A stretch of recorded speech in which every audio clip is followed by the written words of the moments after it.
Try Before We Die, the whiskey review show where we don't know what we're drinking, but we'll tell you what we're thinking. And I'm here with Rick. Rick, you made it in tonight. I guess you must have given Mal a flat tire, locked him out of his house or into his house. Which was it this time? All. Oh. I flattened the tire, locked him out, thought he might be able to change that tire. Might be able to change that tire. Yeah. I just put him back in the house. That's awesome. Right, you've done this a number of times, right? And you've been on set even more. I have. Absolutely. Well, you've been here for a little bit today. Yes. Did you do anything to help us get ready? I had to do the dishes for Mal. And doing the dishes, my shirt got wet. Yeah. So Mal lent me his shirt. And this seat is feeling really good now. That's awesome, Mal. You're a team player, whether you're here or not, and we appreciate that. Well, that being said, nothing's different. About 600 bottles of single malt scotch in this bar, Rick, as you know. Green Randy, is ready to guide the way. Will you take us to our bottle tonight? Unplanned, as always. All right. Tonight we will open and review. 243. Rick's open for Nope. 391. So that Where are we at? Oh, I don't know. We'll find everybody at bottle 391. Let's see if I can figure out which direction to go. All right. We're going to see everybody up here for bottle 391.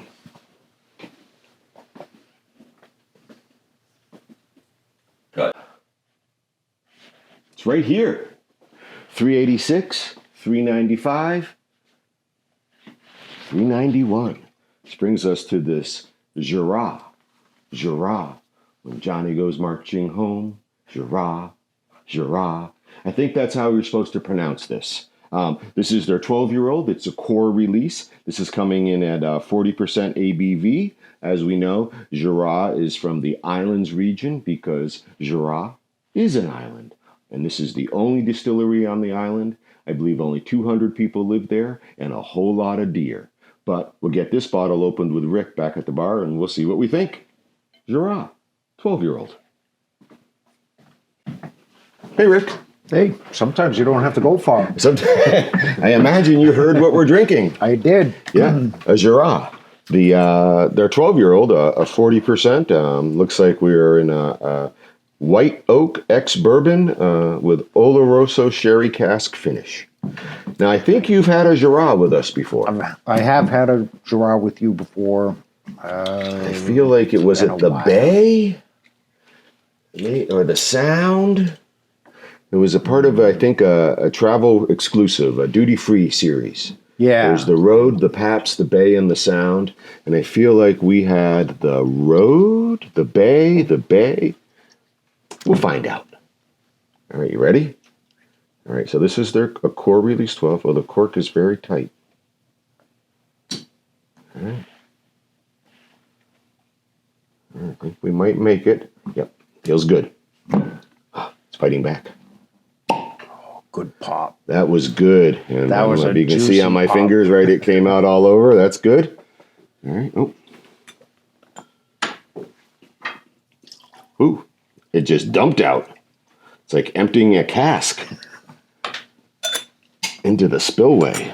Oh, I'm gonna liberate this cork bottom. All right, the Jura 12-year-old. So I noted over there a couple of things that I know about Jura. One, it's an island. Two, that island, let's see what you know about Jura. Is that island circular, square, or rectangular? What do you think? Hang on in general shape. I think it's a rectangle, but can't be certain. You can be certain. It's roughly about 7 miles by 30 miles. Okay. Right. So absolutely a rectangle. Yep. Right. And a lot of deer and a small amount of people. Nice. Yep. And I believe one road only on the island. To and from. Yep. That's it. You're on the way there or the way back. Well, yeah, you didn't get lost. You stopped. There you go. At the one pub. I bet they do really good business. Yeah, right. Where are you going tonight? Well, we thought about it a lot. We figured we'd just go back. So Robert Johnson probably couldn't go there to the crossroads. Right. There'll be no transactions taking place at midnight on Jura. All right. So it's a 40% ABV. It's a core release. It is a 12-year-old, which is nice. There could be older whiskey, but certainly the younger whiskey is in there. Or the youngest is the 12-year-old. Potential for some maritime notes, potential for some floral notes, and certainly with the sherry finish, we can go into some traditional red fruit kind of ways. I guess I'll be curious if there's anything that's slightly peaty in here. Again, the further you go back in time, the more likely you're to find peat in even whiskeys today that would have no peat. Like we drank a very old Glen Farkless in Scotland, but because of traditionally drying the malt back then, peat was just used as fuel, so there was influence. That was very common the further back you go. So I'll be curious what we experience here. Any recollection about your experiences with Jura? So I do remember that I liked it very much. Mm-hmm. I had it before. Yep. And it was not a smoke fest. Yep. But there was definite hints. So you recall wisps? Yes. Yeah. Wisps of peat. Yep. But I do remember dark fruit. Okay. And I want to say kind of a plum, perhaps. Yep. I would have to drink it again to be certain. We might be able to sort that out. Certainly with this sherry, I think we have a potential there. Yep. Of course, we have the 76 Jura here, which is a wonderful 35-year-old whiskey. The 21-year-old has always been a hit within this group of people that sort of are on set today and friends who aren't here. Some folks will bellyache about today's releases and really have fond memories for the releases of the 80s and the 90s, which I get. But, I think you limit yourself for your appreciation of what you can get right now by doing that. And time moves on. Whiskey gets drunk.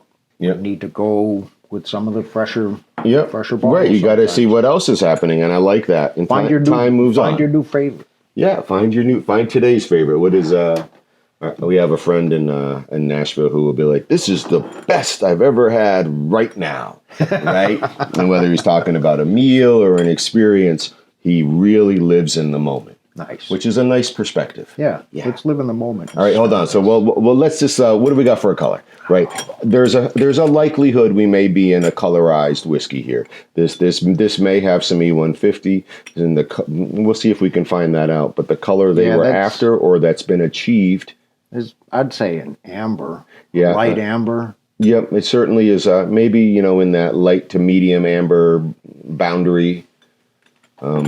It's a nice looking whiskey. Yeah. Could we even think about a really dark gold? I think that might be pushing the envelope a little bit. It's not quite bright enough for, I think, for gold. Yeah. But it's not super dark. No. But it's got a lot of color. A lot of color. Yeah. Yes. Yeah. And again, and so even if some color has been added, 12 years in the ex-bourbon casks and then the sherry finish casks is going to contribute to a color very similar to this. Yeah. Right. What I did just notice is it has some legs. It's the whole, well, not legs, the whole glass is shedding that whiskey. Mm-hmm. All at one time, it's coming down in a sheeting down. Sheeting down. Yeah, just like if somebody cut the shower curtain all at once and it just dropped. Yep. Right.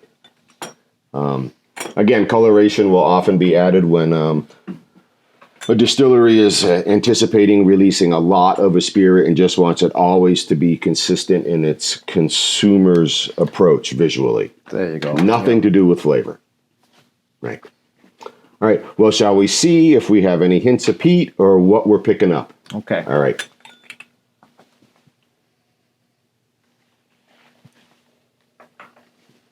So I'm getting a little peat on that. You feel like you got a little smoke,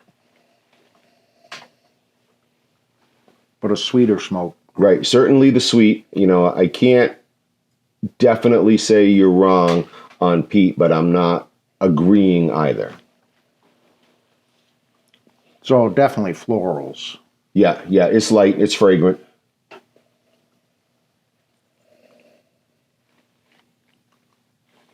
The sherry influence is mild.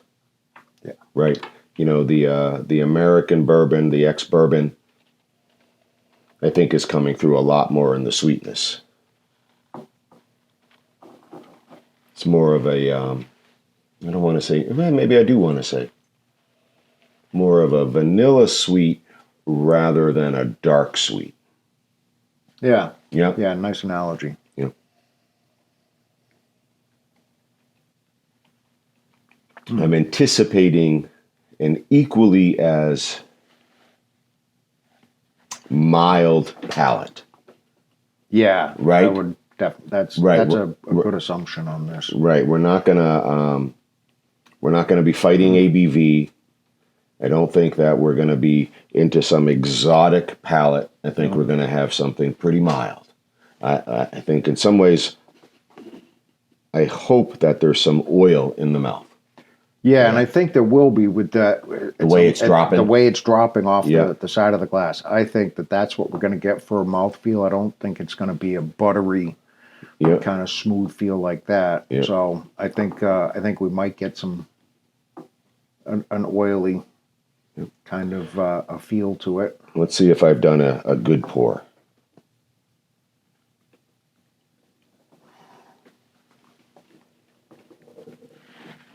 Perfect, I would say. Yeah. All right. Well, let's have a taste of this 12-year-old Jura coming in at 40% ABV, a core release. You've heard us talk a little bit. Let's see what it tastes like.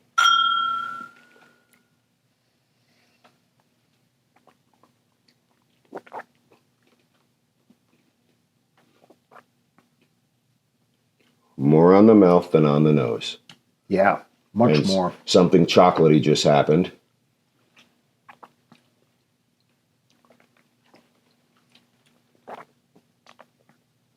I'm not sure I get the peat.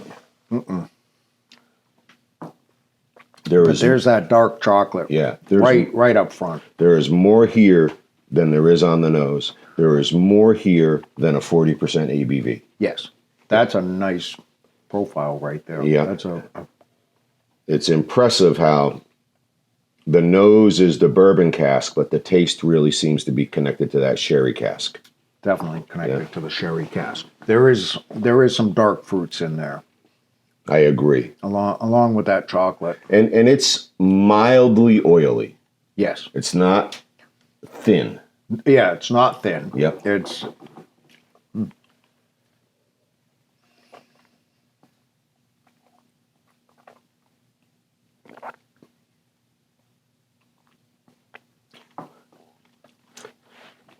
Very much a background, some of that traditional sulfur you'll get in some of those sherry casks, very much in the background. The chocolate's in the front. I've got some wooden spice that's residing on my tongue and the roof of my mouth, right? This probably has 3 or 4 layers to it, which is impressive and surprising to me, given that the 40% ABV. it's I think that's the kind of bottle I would like to take on a hike, on a picnic, right? Because there's going to be so much to it that And it's not going to weigh you down. yeah. It's not going to over impair you due to it's not a Yeah. 60% cask strength. You're going to have a couple as you enjoy the breeze and the view or whatnot, right? As you And either hiking achieve the snacks. goal, right? Or you're in the field on the picnic, right? And so, because that's not a place I'm going to bring a high ABV to drink, no. right? So this has got middle of the afternoon. I am doing something with endeavor, and I still got to get back. It's like there's one road, right? I got to go there, but I got to go back. And there's only one pub. There is only one pub, and there's only one distillery. All right, so this whiskey brings more on the palate than on the nose, which is really nice. Several layers. We have quite an array of snacks today, Rick. What would you do with a whiskey like this? All right, so I would like some of the smoked fish just because I like smoked fish, but I don't think it's going to pair with this one. I agree with you. Do we have a dark chocolate with nuts in it? We have a 70% dark chocolate, no nuts. We have orange chocolate, a salted almond, a raspberry, and we have a Thai chili chocolate as well. And that's what we have for chocolates. Okay, I'm going to say that straight up dark chocolate, 70%. Mm-hmm. And then what do we have here? Is there... So we have nuts, ginger, plums, smoked cheddar, apricots, olives, pineapple, and a... going to be just the dark chocolate for me. All right. I I think that's going to pair well. I'm going to go with a plum. Oh, good call. I think this might be a good one.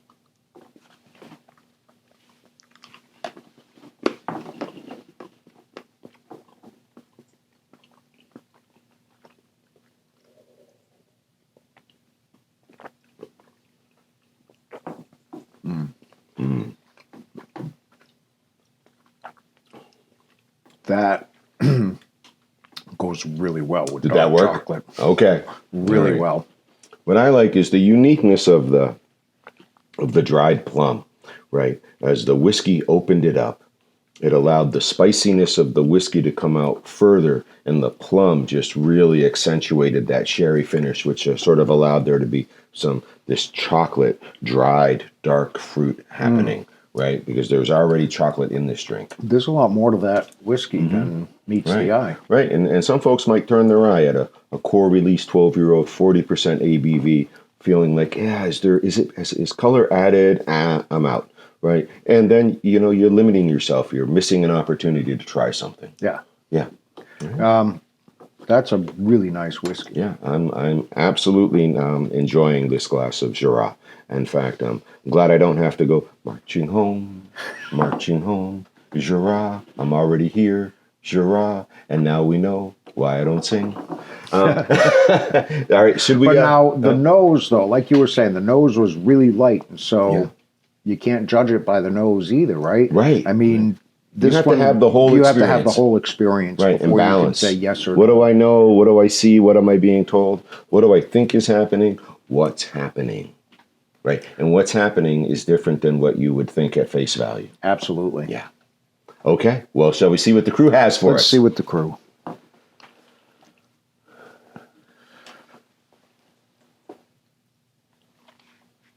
That would be good. That would be good.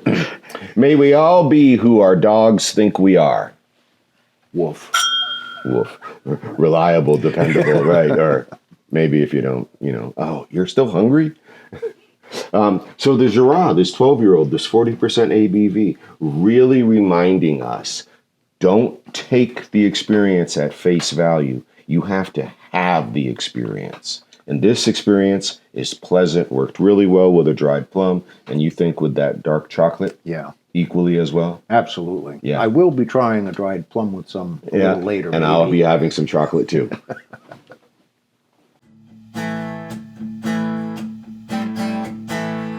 a bearded man and a British guy.